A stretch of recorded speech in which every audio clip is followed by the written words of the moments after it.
MP2 story telling channel प्रस्तुत करत आहे मृत्यूदंड 6. या आधीचे 5 भाग डिस्क्रिप्शनमध्ये दिलेले आहेत. चॅनलवर नवीन असाल तर नक्की सबस्क्राईब करा, फॉलो करा, लाईक करा. दुपार असल्याने ऊन रखरखत होते. वातावरणामध्ये गरमी प्रचंड होती. पाऊस येण्याचे वातावरण तयार झाले होते. शहरात घडणाऱ्या खुनांच्या घटनामुळे भाग्यनगर शहर हादरले होते. शहरातील राजकारण गरम झाले होते. आरोपीला पकडण्यासाठी पोलीस अधिकाऱ्यांच्यावर असलेली जबाबदारी वाढली होती. प्रचंड दबाव पोलीस प्रशासनावर होता. शिंदे सरांच्या ऑफिसमधील फोन सारखा खणखणत होता. शिंदे सर या केसमुळे बरेच अडचणीत आले होते. शिंदे सर खाजगीत बोलताना सांगायचे, मी आजपर्यंत अनेक तपास केले, अनेक गुन्हेगारांना तुरुंगात टाकले, अतिशय गूढ आणि क्लिष्ट असणाऱ्या केसेस मी सोडवल्या, पण ही केस अतिशय गुंतागुंतीची आहे. हे खून का घडत आहेत? 3-4 दिवसांच्या आत हे खून घडले. आरोपी कोण आहे? तो असे का करत आहे? तो एकटाच आहे की त्याच्यासोबत आणखी कोण आहे? का ह्या तरुण मुलांचे जीव घेत आहे? काही समजत नाही. आणि विशेष म्हणजे खून केल्यानंतर पुन्हा त्या ठिकाणी तो विशेष कॉईन देखील ठेवत आहे. आपल्याला पोलिसांना समजावे म्हणून का?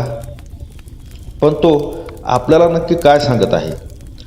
या घडणाऱ्या गोष्टीच्या मुळापर्यंत आपण गेले पाहिजे आणि त्यासाठी आज काही हाती लागते का आपल्याला हे पाहावे लागेल. थोड्याच वेळापूर्वी विवेकच्या बहिणीचा जबाब नोंदवून घेतला होता. तिने आरोपीबद्दल धक्कादायक माहिती दिली होती. ती घाबरली होती आणि आपल्या भावाच्या मृत्यूने खूप खचली होती. तिला घरी सोडण्यात आले. शिंदे सर ऑफिसमध्ये आकाशची वाट पाहत होते. तो थोड्या वेळात येईल असा निरोप मिळाला होता. शिंदे सर थोडे अस्वस्थ दिसत होते. शिंदे सरांच्या समोरच्या खुर्चीवर आकाश बसला होता. साधारणतः 25 ते 30-27 वय, घोटीव दाढी केलेली, छोट्या मिशा, उंच गव्हाळ वर्ण, धारदार नाक, मोठे कपाळ आणि त्याचे डोक्यावरील केस मागे चपले होते. आकाशचे संपूर्ण निरीक्षण शिंदे सर करत होते. त्याच्या कपाळावर घाम जमा झालेला, आपण एखादा गुन्हा केला आहे अशा पद्धतीनं तो तिथे खुर्चीवर बसला होता. खांदे आत ओढून बसला होता.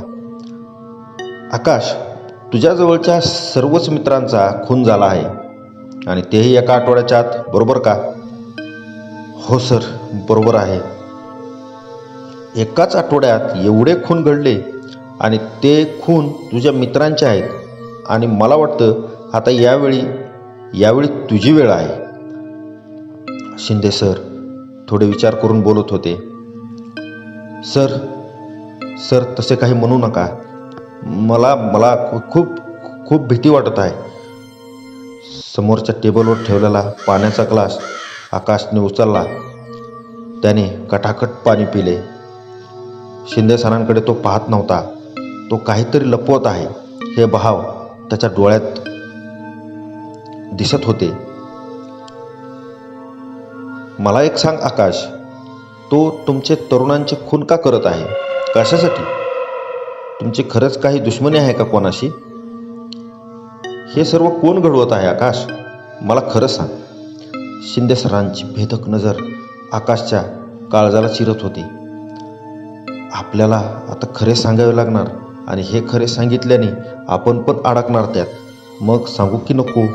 आता नाही खरे सांगितले तर आज रात्रीपर्यंत तरी आपण जिवंत राहताल का नाही याची शाश्वती नाही. आकाश मनातल्या मनात बोलत होता. आकाश, मी काय म्हणतोय तुझ्या लक्षात येत आहे ना? शिंदे सर त्याला म्हणाले. सर, खून का घडत आहेत मला माहीत नाही, पण आमच्या चौघांकडून एक चूक झाली होती आणि मला वाटतं त्या चुकीमुळे हे खून घडत आहेत. आकाश घाबरत बोलला. काय? कुठली चूक केली तुम्ही? आणि हे मला आधी का सांगितले नाही तुम्ही? शिंदे सरांचा पारा चढत होता. सर, मला आधी एक वचन द्या की तुम्ही मला काही करणार नाही. आकाश भीत बोलला. तुला वचन द्यायचे की नाही हे तुझी कर्मकथा ऐकल्यावर मी सांगेन. आणि जे काही मला सांगणार आहेस ते खरे आणि पूर्ण सांगणार आहेस. जर खरे सांगितलेस तर आम्हाला समजेल की नक्की काय समस्या आहे ती, आणि खोटे सांगितलेस तर तर तुझ्या मित्रांच्यासारखे तुला पण जीव द्यावा लागेल. शिंदे सरांचे बोलणे बरोबर वर्मी लागले. सर सर मी तुम्हाला खरेच सांगणार आहे, आकाश ठामपणे म्हणाला.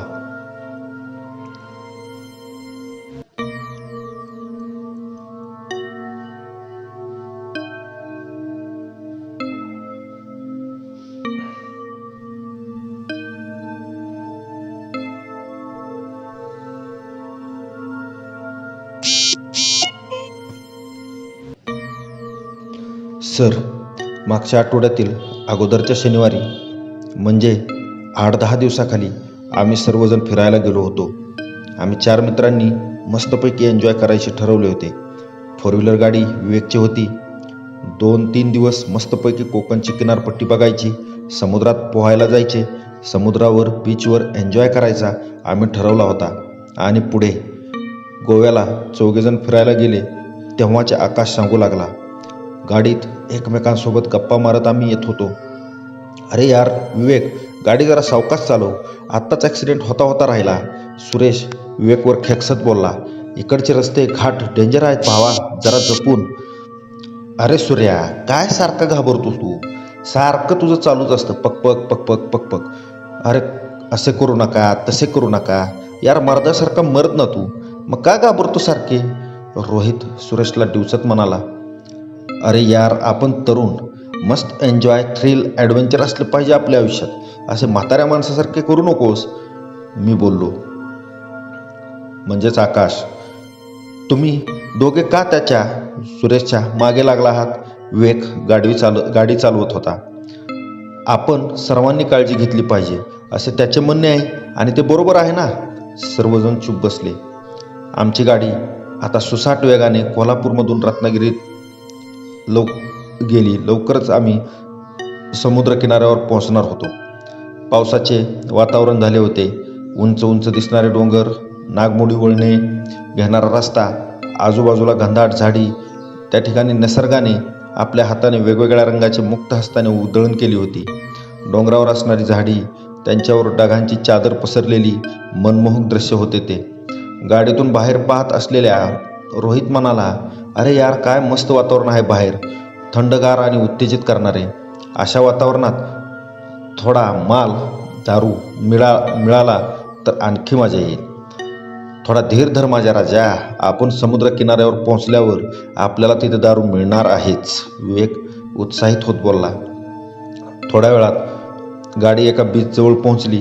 तिथेच एका रिसॉर्टवर आम्ही चौघांनी रूम बुक केल्या. समोर अवाढव्य समुद्र दिसत होता. त्याच्या उंच उंच लाटा उसळत होत्या. आजूबाजूला नारळाची झाडे, वातावरण मस्त होते. त्या रिसॉर्टवरून समुद्रावर असणारी पर्यटकांची गर्दी आकर्षित करत होती.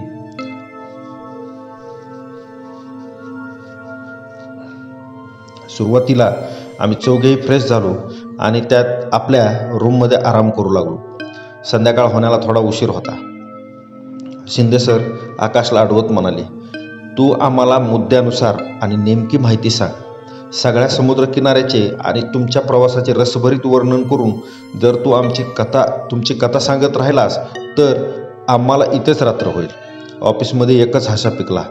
ठीक आहे सर, ठीक आहे, आकाश लगबगीने म्हणाला. इतरांच्या हसण्याचा आकाशवर जास्त परिणाम झाला नाही.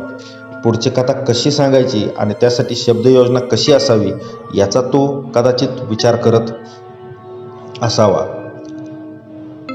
3-4 दिवस फुल एन्जॉय करून आम्ही परत निघालो. आम्ही खूप सारी दारू प्यायल्याने आणि ड्रग्ज घेतल्याने आम्हाला हँगओव्हर झाला होता. सर्वात जास्त दारू विवेकने पिली होती. तो वेड्यासारखा दारू पित होता. जोपर्यंत त्याच्या पोटात दारूचा घोट गेला नाही तोपर्यंत तो चांगला होता, पण दारू पिल्यानंतर मात्र तो एखाद्या जनावरासारखा वागू लागला. आपण पूर्ण नशेत आहोत, आता आपल्याला खूप झाली आहे असे त्याला वाटत नव्हते आणि दुसऱ्या कोणाला गाडी देखील चालवायला तो देत नव्हता. आम्ही रत्नागिरीपासून पुढे कोल्हापूर दिशेने आलो होतो. संध्याकाळचे वातावरण होते. पावसाच्या सरी कोसळत होत्या. थोडे पुढे आल्यावर एक टू व्हीलर गाडी आमच्या समोर जात होती. दोघेजण त्या गाडीवर बसले होते.